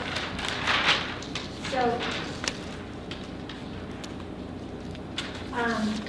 for each enduring objective that has a current strategy, there's going to be an objective. There's 5 of those. Each objective has multiple strategies. There's not just one strategy to reach each objective. For each strategy, there's 3 things. There's action steps that you do to enact the strategy, and then there's who's responsible. Is it administrators? Is it principals? Is it school committee? And then how are we going to monitor our progress? So ultimately, we'll be having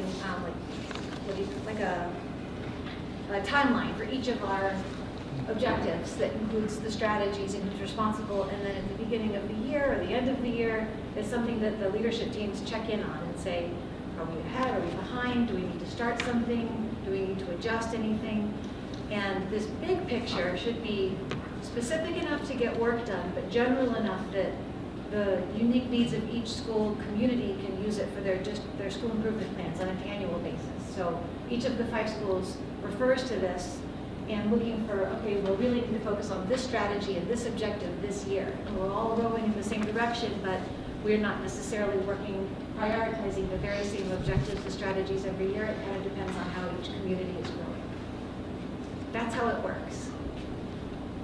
So I think we're just taking questions, but then leaving you with a request for the strengths, weaknesses, opportunities, and threat.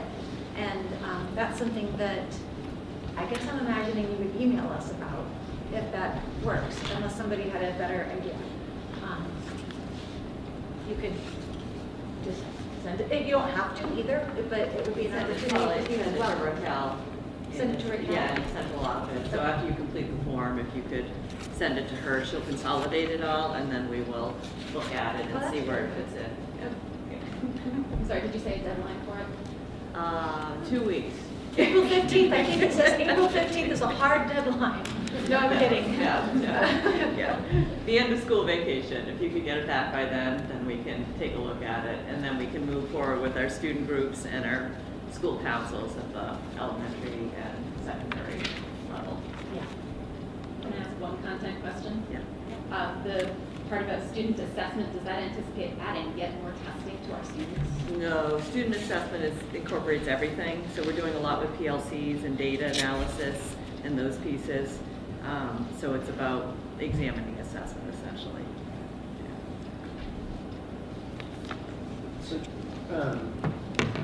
So portrait implies kind of a finished product. Is there going to be kind of like a portrait at the end of your elementary school, like sixth grade, there'll be a check-in and feedback goes back to the parents and the student? Put that in your SWOT analysis. I will, all right, It's a good I'll stop idea. talking. Just remind me No, why I no, think- seriously, yeah. it's a good idea, and it would be nice to have it reflected in. It looks a lot like the International Baccalaureate, kind of Mhm. IB program and diploma, there's steps to get to your diploma. So I'll throw all this one. Yeah, that's a great idea, yeah. Also, though, what you said about the transition, that's something we heard from parents in the focus groups and in the survey. And so one of the new additions to the strategic plan is to emphasize support for transitions from pre-K to K, from 6 to 7, from 8 to 9, and obviously the big one at the end of high school. But transitions are highlighted in the next 5 years as something we could work on as a district.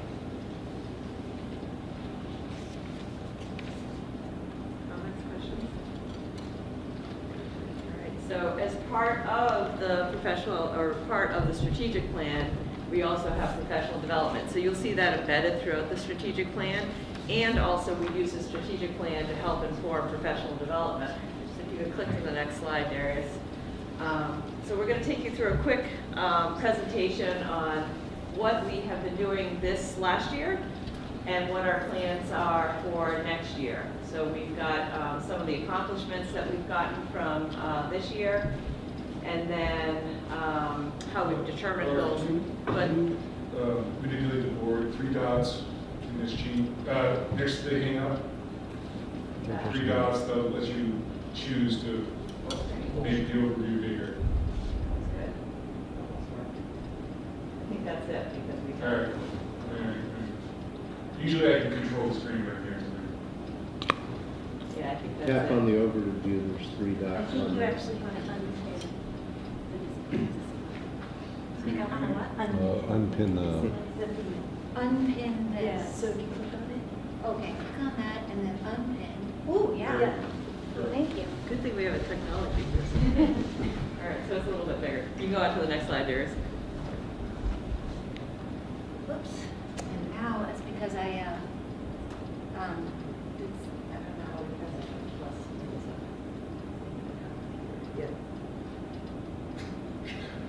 Don't watch, it sounds like a good one. All right, anyway, you'll get the general idea. All right, so we set our priorities for Oh, here it is. the bullets and all. We set our priorities for professional development each year by using a lot of different components. So we use the strategic plan, obviously. We use our curriculum review cycle, which Laura will review at the end. We have a lot of state and federal requirements that we have to comply with. We do surveys with our stakeholders, our faculty. We talk with principals. Sometimes we'll have some grant money that will allow us to spend additional funding on particular focus areas, such as our behavioral health grant. Or sometimes there are unique opportunities that are presented to us, like the Hitchcock Center and science. The next slide.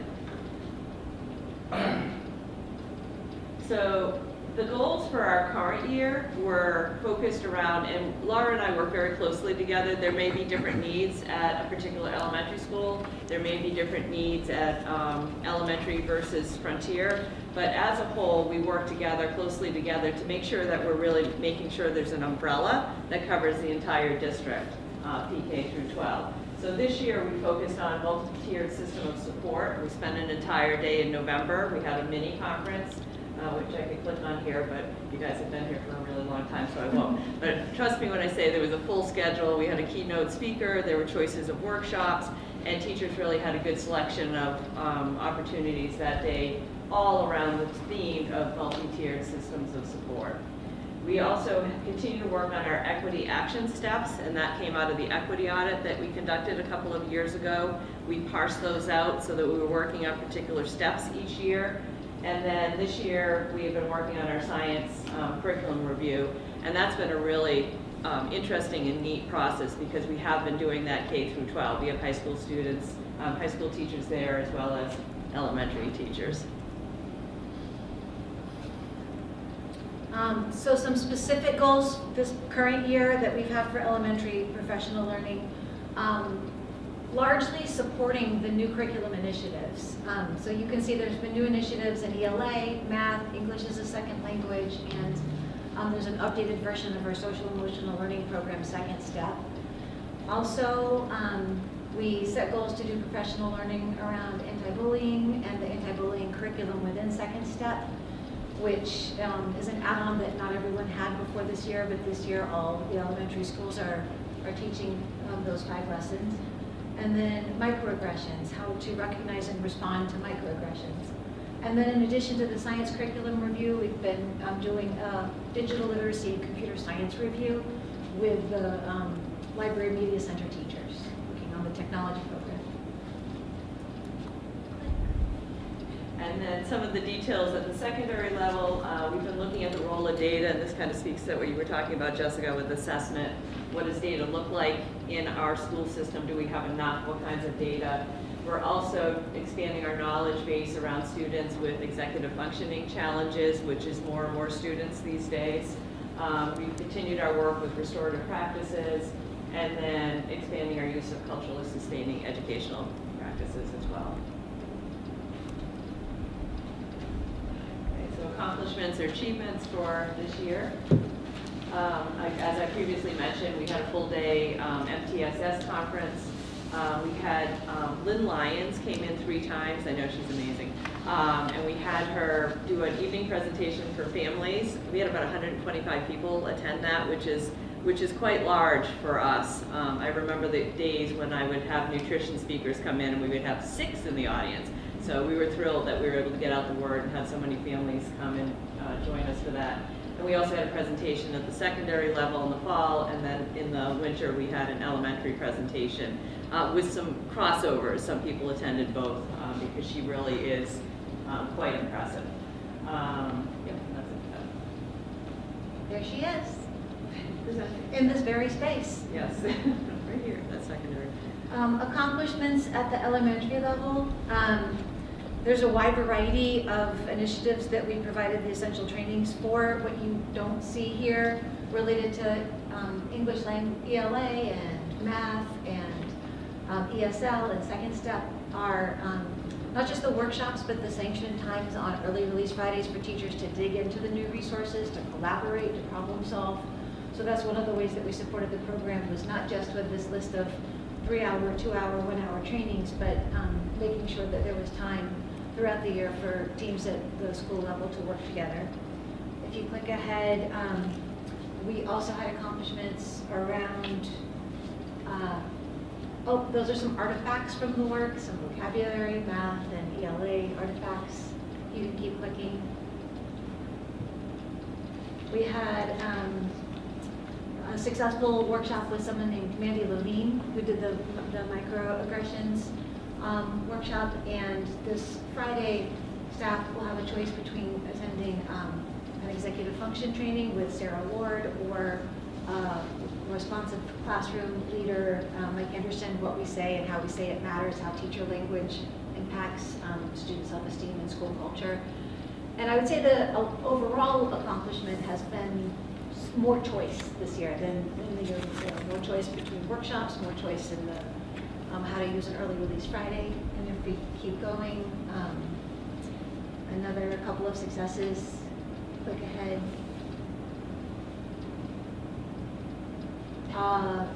The curriculum work is going well. Please keep clicking.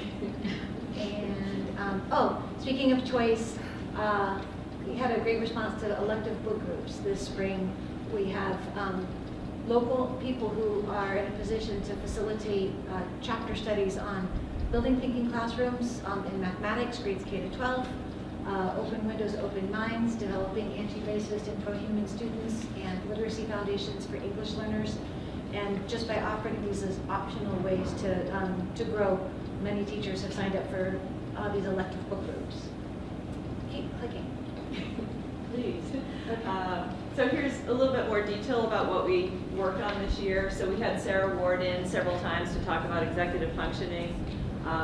We had Translate Gender in, and similar to the elementary, we had done workshops on microaggressions last year, and this year we built on that work with that organization. We used Fabio Oyela for the first time this year with the faculty. He was working with students last year, and this year worked with faculty on restorative practices.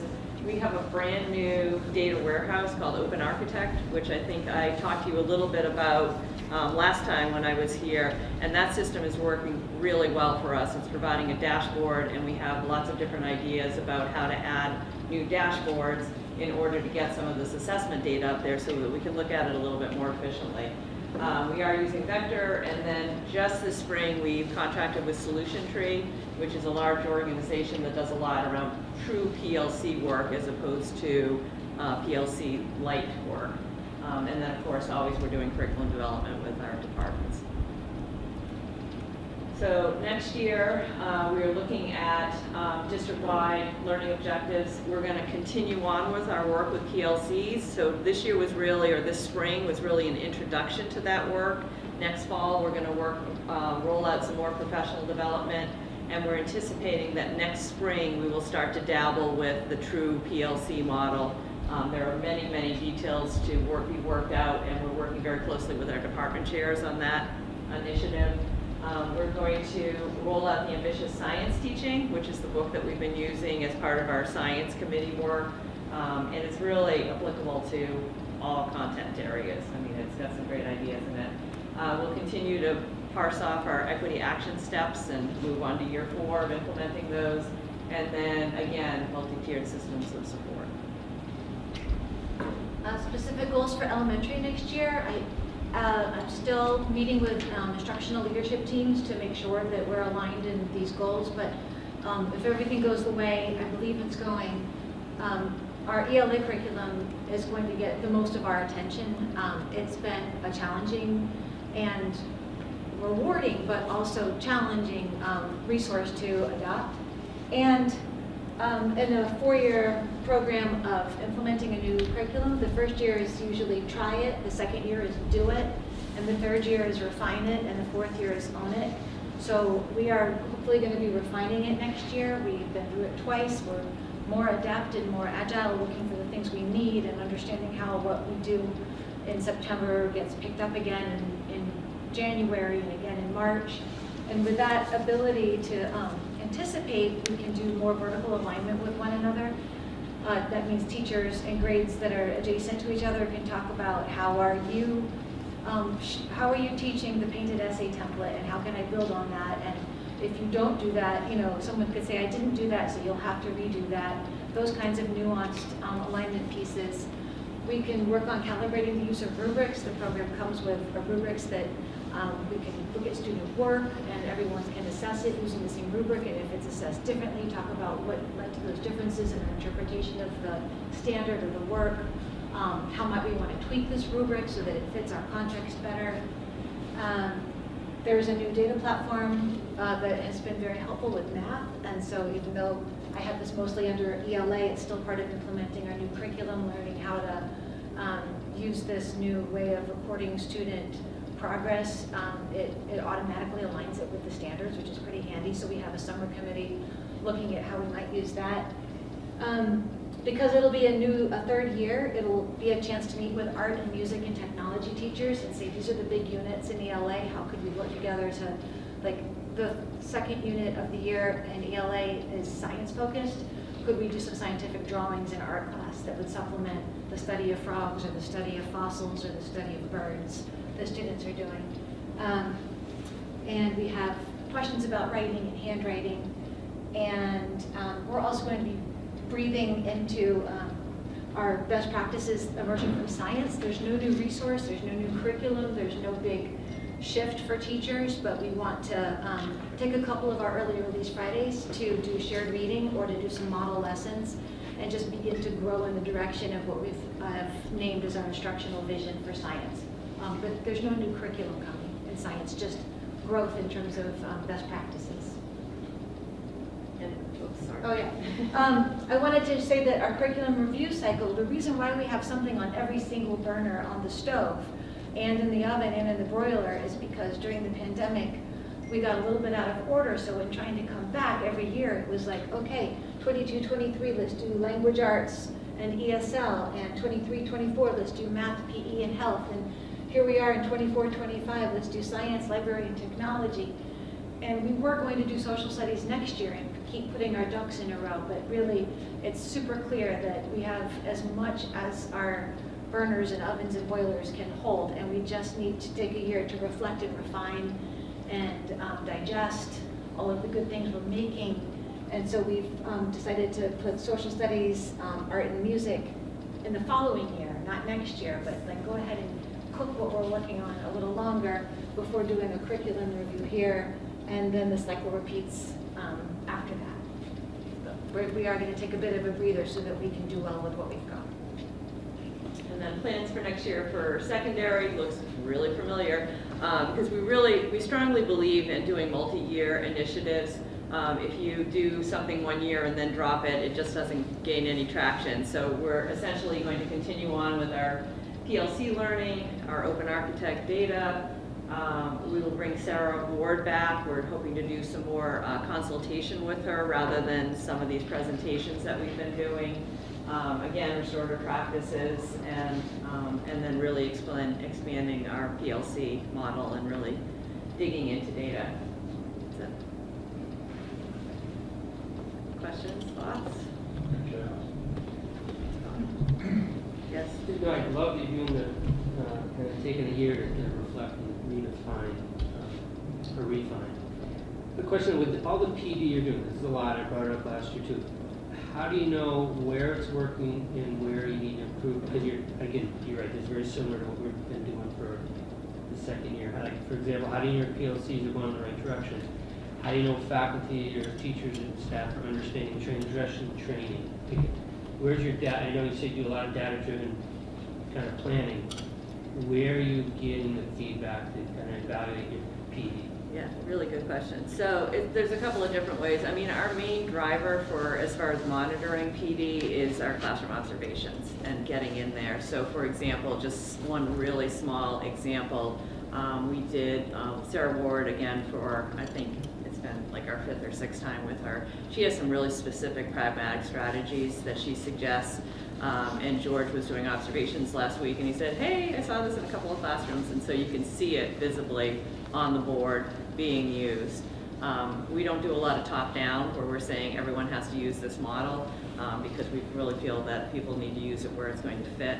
But all of this we should be seeing in the classroom. With the PLC, when we get to the end of that project, we should see regular meetings that are run under the PLC model with data using to drive instruction.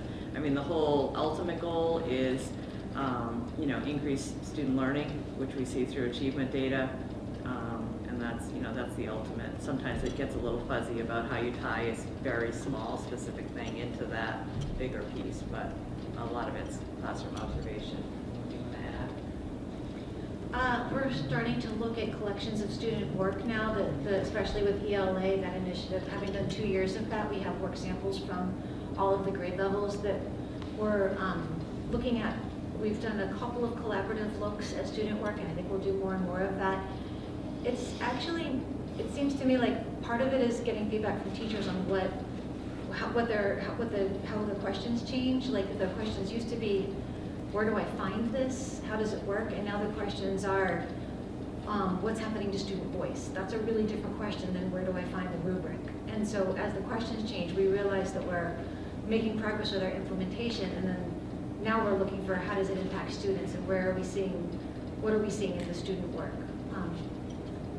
And I could talk about that a lot longer, but I think student work is the place to look for it next.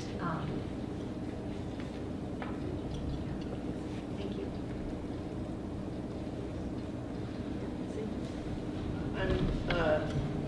conscious about my own volume of emails and what I can keep up with, and also that you guys do so much work. And what we get is this little snippet of like, we did this, this, and this, and I bet that you guys could probably go on for a long time about lots of things. I wonder whether or not we could get some like briefer synopsis as things come up. Like, here's what we covered in this, so that it's a little more meaningful to know like what's encompassed in this particular program. Does that make sense? Like, it's not just culturally responsive, we're doing this and continuing conversations, but it's like it's a little more robust to give us a better idea about what things are, and it might not be, we'd be here forever if we did this as an annual, like, here we go, but maybe a monthly or quarterly. Do you mean school committee, or do you mean parents in general? Definitely school committee. Okay, that's what you want, for school committee. Yeah, definitely for the school committee. Okay, sure, I'm definitely. sure parents would love it too, but. Like, No, actually, parents don't always love it. It's a little much sometimes. Yeah, But yes, for school committee, by all means. It's a fairly easy lift because we do that for faculty Well, that's kind of what I was to thinking. explain, you know, Yeah. what's coming up and all those types of things. So we could easily put together a document that just talks about what happened at the workshop or I think that would be really helpful to take in this kind of information with a different perspective about what all it entails. Yeah. Thanks. That would probably be a really nice addition to just like, that's why everybody's here, is for actual children. So to like bring some student work and say, this is what we're learning from this work, that would be a great exercise, if there's time. Will POCs be meeting on release days, or will it be dedicated coverage time? We're looking at the model, so we just today, so we've had a couple of trainings this spring, and just today we were talking with department chairs about what that looks like. I don't think we'll be able to do a ton of it during the early release Fridays, just because the way they're spread out. We'll do some of it because we have to do the professional development during those times, but we're looking for some dedicated time that would happen during the school day on a regular basis. And so we're still working out those details. But really good question. Yeah, that's the biggest lift. Exactly. Exactly. It's the pragmatics of it. Yeah, exactly. I just wanted to close it by saying, obviously you can see the amount of work the administration is working on to get all these different options and that kind of stuff, but as I said, this is the engine of change in our district, and it's also the mechanics who are constantly working on this engine are the teachers, and they really are putting a lot of time and hours into it. And while we provide that time as part of professional development, it is also a big ask on them as we continue to try to improve our craft every week as we have professional development, that kind of thing. So I just want to say that, because in here we saw pictures of students, we didn't really saw pictures of teachers. And as I was sitting here reflecting, it's like, it is a lot of work on them, and getting that balance of feedback and also pushing them is that what we try to do within that plan. All right, thank you very much. Okay, we're getting there. I will be brief. I just wanted to talk for a little bit about professional development for school committee members. Last fall, we had a sort of an open session for new members and returning members, and it was really well attended. I think it went pretty well. Thank you to everyone who was there. We are planning on doing that again next year. If you have any feedback or thoughts on it, I'd be open to hearing that, probably in the fall like last year. I want to remind everyone that the chart in the course is required for new committee members in their first year. If you are a new committee member or are an older member who wants a refresher course, there's a one coming up in Greenfield on June 7th. I know there are several members here who are going to be attending, so there will be familiar faces there. And I just want to give a shout out. There's a lot of great recorded sessions available on the MASC website. They have their Learning Lunches series. There's a lot of recorded videos you can watch. Just if there's a topic you want to learn more about, that's a great way to do it. That's all I have. Okay. Update on legislation regarding school funding. I'm going to turn this over to Jessica. She's doing a lot of work. There's several items. You got one. You want to go first? I just wanted, I actually piggybacked off, you put it on the agenda, but I piggybacked that. I don't know if folks, I did add it to the email I sent out that kind of broke down the agenda. But the federal government did put out a note to the state of Massachusetts about Title VI, which is basically, I mean, you can read through the document, but they're basically going and demanding that in order to receive our federal funding, that we have to sign off that we will not violate the civil rights in their interpretation of the civil rights there's lots of legal language in here, but in summary, promote one race over another, and a lot of the talk of DEI work is putting one race over another, depending on how that work is done. And they're also very much going after institutions that have either quotas or things based on race and such within it. So I just want people to be aware that that came out last Friday. Right now, the state of Massachusetts, the AG's office and DESE is basically saying to the districts, wait, our legal team is examining this. You may have also noticed, if you've been paying attention to the news, the New York State has said that they are not going to be signing off on this, that it is a violation. So there's a big legal kind of thing going. In actuality, how it affects us, our DEI work doesn't go down and violate anything that they're saying within this document. We're talking about lifting, lifting all people within our work and that kind of thing. There's no discriminatory practices within it, at least in my interpretation. The question is that that interpretation gets more and more loose, or whoever's looking at that. But there is a concern that there's this kind of sign off in it, and so. And where is that going? So it is something, please, if you have a minute, read through that document, because there's going to be a lot of talk about it in the next. And I believe also the state got a 10-day extension, so it's not 10 days from the 3rd, it is now the 24th of April. I received a letter 2 days ago, or yesterday, I can't remember what day I'm on, that they extended another 10 days. So it's going to be a lot of talk about in the news on what's going on there. And so, I don't know, Jessica, you were at the State House all day today, so you may even know more than I do on this. Okay. I also talked to Russ, and I was hoping if I got lost, I was going to have him talk about it too.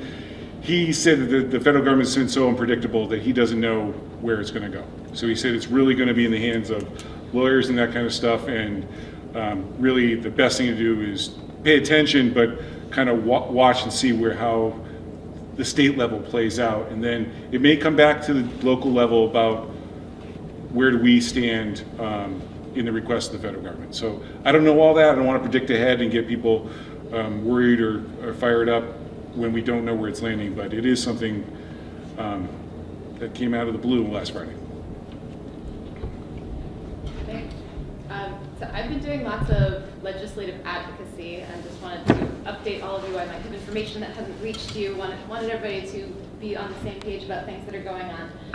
There has been a lot of enthusiasm since the start of the new year that the legislature says they are reopening Chapter 70 funding formulas, but I want a reality check on what that actually means. I asked Natalie Blay and Joe Comerford, what steps can we expect? What is the timeline? And what I learned was really surprising. There is a Senate bill, which is co-written by our own Joe Comerford and Senator Jason Lewis, who is the chair of the Joint Committee on Education, which would establish a commission to study the needs for updating Chapter 70. It would not result in an actual bill and formulas that would then immediately be enacted. So basically they would come up with a report which is due in June of 2027. They would make their report, and then the legislature needs to negotiate, well, which of these recommendations are we actually adopting? What are we adding to these recommendations? So really, reopening Chapter 70 this session probably means that we might see impacts, like the absolute earliest it could be is FY29, probably not until FY30 or FY31. Just wanted that reality check as we were talking about that. So we are very actively advocating for the inclusion of some sort of rurality or sparsity factor, which leads into my next thing. So I am co-chairing MASC's Rural Schools Committee. I'm working with 24 other school committee members from all across the state who represent rural school districts. This is why I was at the State House today. It was the Joint Ways and Means public hearing. I believe it is still going on. They were expecting it to be a 10-hour hearing. I got to testify only 3.5 hours into it. They didn't tell us the order of the speakers or anything. It was inexperience. But in case you all don't know about what are specific rural schools issues, this is what I think is the crux of it. I'm going to read you part of my testimony from today. In addition to the challenges that all public schools across the Commonwealth share, rural schools face an additional reality. Because of our low enrollment, we are not able to achieve the same efficiencies of scale as our suburban and urban counterparts. A public school requires a superintendent, a business manager, a director of special education, a principal, a school nurse, a school custodian, a school secretary, regardless of whether it serves 600 students or 100 students. Because of this, the Commission found that it costs on average 17% more per student to provide a basic education in a small school district compared to larger school systems, and that difference rises to 23% more cost per student for a basic education if that small school district is also a regional, as most of us already are. Before I continue reading this, I just want to point out that as co-chair of the Rural Schools Committee, I'm also speaking on behalf of some of our neighboring rural school districts who are in a much more dire financial situation than we are, so please don't think that I'm being hyperbolic about our situation. This is not, what I'm about to read is not referring to FRSU Dear Need. This difference is not yet accounted for in Chapter 70 funding formulas. Rural schools advocates are already pushing for the inclusion of a rurality or sparsity factor in the next Chapter 70 overhaul. But in the meantime, rural aid is not just a Band-Aid, it's an emergency life vest for many of our districts. Rural communities have already regionalized our schools, closed buildings, reduced services and programming, and cut costs. The reason that I ran for school committee in the first place is that rural schools pay 18 of the lowest 20 average teacher salaries in the state. Many towns have repeatedly passed overrides simply to remain operational, and some are now pushing up against the levy ceiling, meaning they have nowhere else to go. The very real fear is that these districts will have to start cutting the few remaining programs that keep students engaged, then families with means will abandon their public schools as a result, and districts will enter a so-called death spiral with no known exit. In case you're already mentally critiquing my plea for help, please know that further regionalization is not a viable option for most districts. Some of our rural districts are already maximally geographically or regionalized, with 6, 7, or 8 towns joining together to run a very small number of schools. They have students who spend an hour each direction on the bus every day, which is a serious equity issue. Those students aren't able to participate in after-school programs, including sports, because there hasn't been a late bus in decades. They can't do homework on the bus because rural cell signals don't exist across the entire bus route. And the teenagers can't work after-school jobs because of the time spent in transit. Add this to the bare-bones curricular offerings that rural districts are struggling to afford, and it's easy to see why rural students are being left behind. So that's just a quick summary of rural schools issues, in addition to the issues that every district across the state is facing. There was outstanding turnout today on behalf of education funding. I would say in the 3.5 hours that I attended, it was 80–85% about education. A lot of it about reforming Chapter 70 formulas. There was really good representation, other than me, for rural aid. Gateway Regional in particular, so that we had South Hadley, we had Amherst, we had Northampton, and Gateway brought not only high schoolers but 4th graders who were excellent. So rural aid was mentioned over and over, and Joe Comerford was the vice chair, is the vice chair of the Ways and Means Committee, and actually, incidentally, right before I testified, the co-chairs were called out by the sergeant in arms with no explanation. So as I was testifying, my own senator was chairing momentarily, which is wonderful. So on rural schools issues, the Rural Schools Committee is working on 2 priorities right now. The Rural Schools Bill has been reintroduced. The Rural Schools Bill would codify this rural aid so it would become predictable and not subject to annual appropriations. It would add all these other things for transportation, for special education, for incentives for regionalization. I didn't want to interrupt Russ, but if the Rural Schools Bill passed in its current form, which is not that realistic, but it includes 3 years of $200 per student when you regionalize, so that might be some assistance that we could get if we regionalized. Our other priority is just the funding of rural aid. So rural aid was recommended in 2022 to be funded at $60 million a year. This year it was at $16 million. If you account for inflation, that's only about a quarter of what the needs actually are. So that's why we are advocating, please fully fund it next year. They can use money from the millionaire's tax to fund that. That is an option. Two other very quick updates. A year ago at our joint meeting, we voted on a resolution in support of lowering the voting age for municipal elections. That passed in the annual town meetings in Sunderland, Conway, and Whately. Failed by 3 votes in Deerfield. It is coming back to Deerfield. Natalie Blais is filing home rule petitions does Conway also have Natalie Blais? I don't know. These home rule petitions are being filed. It won't actually be enacted locally until the legislature approves it. They are sitting on a pile of these, including Boston and Northampton. Hey, Phil. Yes? Yes. Thank you. So yeah, it'll be coming up at the Deerfield Annual Town Meeting at the end of this month. And finally, MASC's Day on the Hill, Beacon Hill, advocating with legislators, is coming up on May 6th. You are all invited to come participate. It's a really interesting day, a really good introduction to the process. You spend basically the morning at the UMass Club, which is a really cool space with a beautiful view out into the city. They serve us breakfast, and we get to hear speeches from various MASC leadership and different legislators and state figureheads about education issues. And then we go and we visit with different legislators to advocate for the issues that we think are important. Or if you don't know what you want to advocate for, you can just listen. It's a great experience. So that's what I wanted to update. Thank you for the time.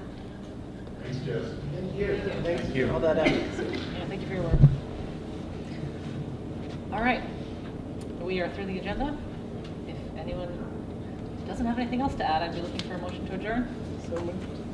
You got a motion? Second. And a second. All in favor?